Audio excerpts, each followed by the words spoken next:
Hello, I'm Ken Weiss, board member of Clearwater Power Company in Lewiston, Idaho, and the current president of NWPPA. I'd like you to help me celebrate the 75th anniversary of NWPPA. On October 18, 1940, at a meeting in Olympia, Washington, 17 public power leaders voted to form an association and appointed a 5-man team to prepare a constitution.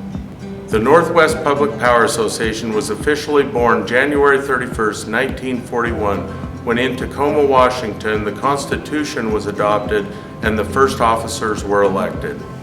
For the last 75 years, the association has been led by public power visionaries and has grown its membership from the base of 5 founding members to 139 utility members and over 300 associate members. It is the public power visionaries that we celebrate today, the association's past presidents that have led us the last 75 years. Please join me in celebrating the association and our past presidents.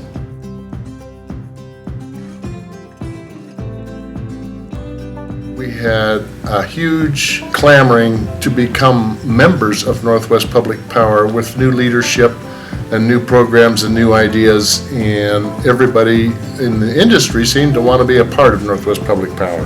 The main issue that we dealt with at that time was the National Utility Training Services issue. We tried to find a workable solution that would be best for the members as well as for the founding systems of the NUTS facility, as we affectionately called it. My greatest accomplishment is I didn't screw it up.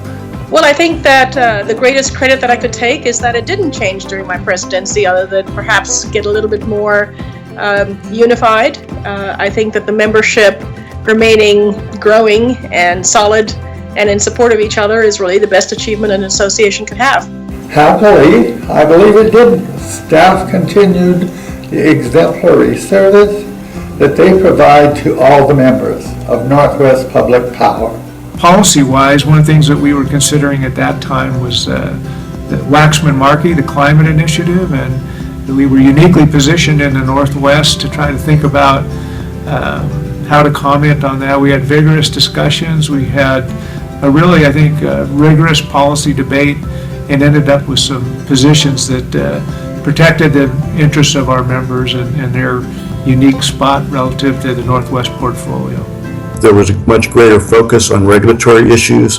Congress was dysfunctional, so the legislative issues that would come up would not get through Congress, and NWPPA took the challenge and moved in that arena much more actively than they had ever done previously. We had a lot of things going on. We had the transition from one executive director, and working on that transition was a lot of work. So that was a lot of work. We also had a lot of financial challenges, so we didn't have enough reserves in the association, and we had to work through those. So The biggest challenge then and still is today is regulation. The government seems to think that they can do a better job with public power than those of us that sit on these boards. And that has been a kind of a thorn in our side, so we've been very active in Washington, D.C. to overcome some of those regulations and stuff. The single biggest danger we face is really the U.S. government. Isn't it amazing now that the government has decided which light bulbs we can use, how big our hot water heaters can be, and now have decided that coal, for whatever reason, is a bad thing. There have been many challenges in our industry, including wholesale power rates and contracts, salmon costs, renewables, public versus private issues, classifying hydro as a renewable resource, regional transmission organizations, and more recently, carbon, EIM, and cybersecurity. Public power, I think, is treated more as any other type of electric utility, and it's difficult sometimes to distinguish public power from other types of utilities, and that's been a challenge for us. in pointing out that there are differences and reasons why we exist and need to continue to be able to operate the way we have for such a long time.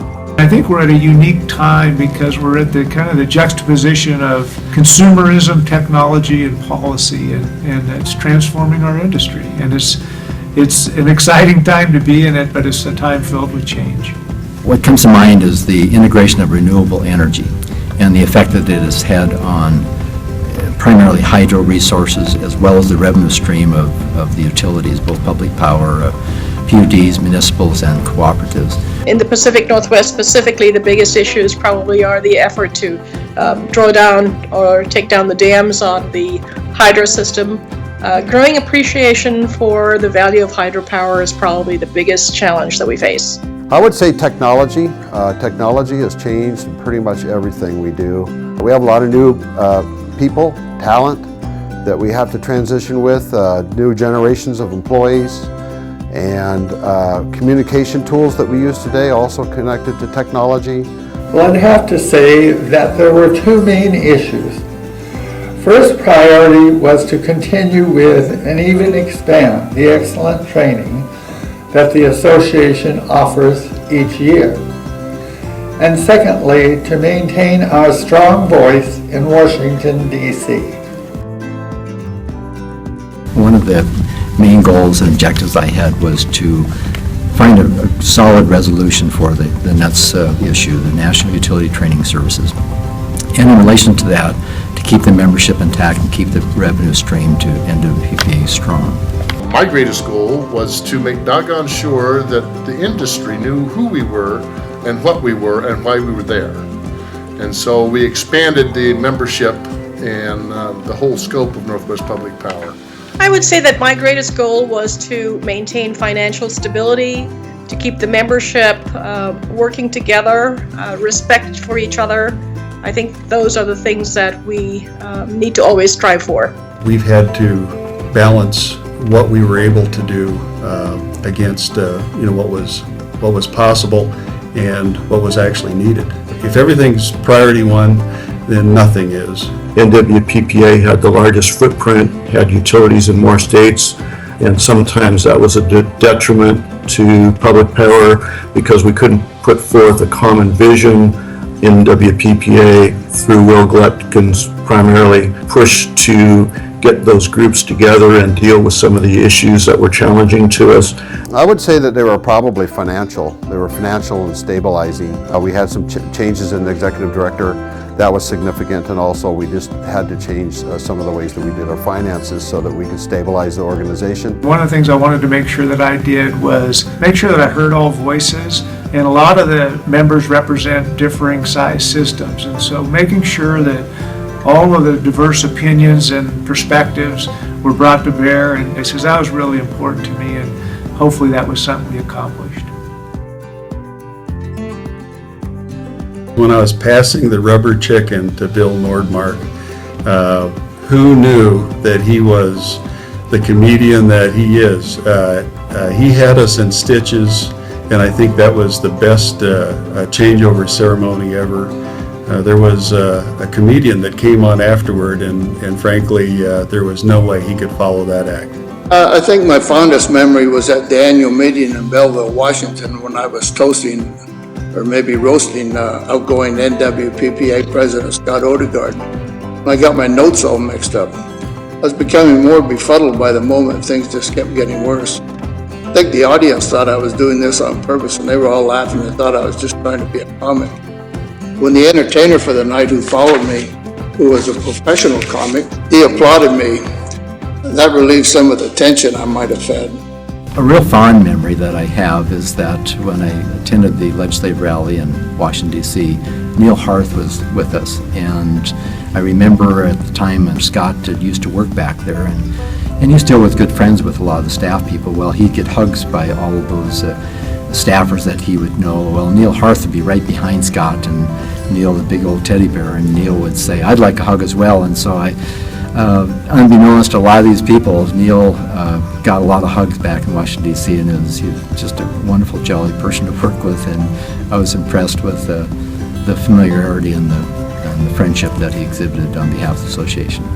My fondest NWPPA moment was seconding all of the motions during last year's annual meeting so we could get through the process and back to our free time. Probably one of the funnest ones was when Craig McCollum was executive director of the organization, and we were at a very fancy party in a very fancy hotel.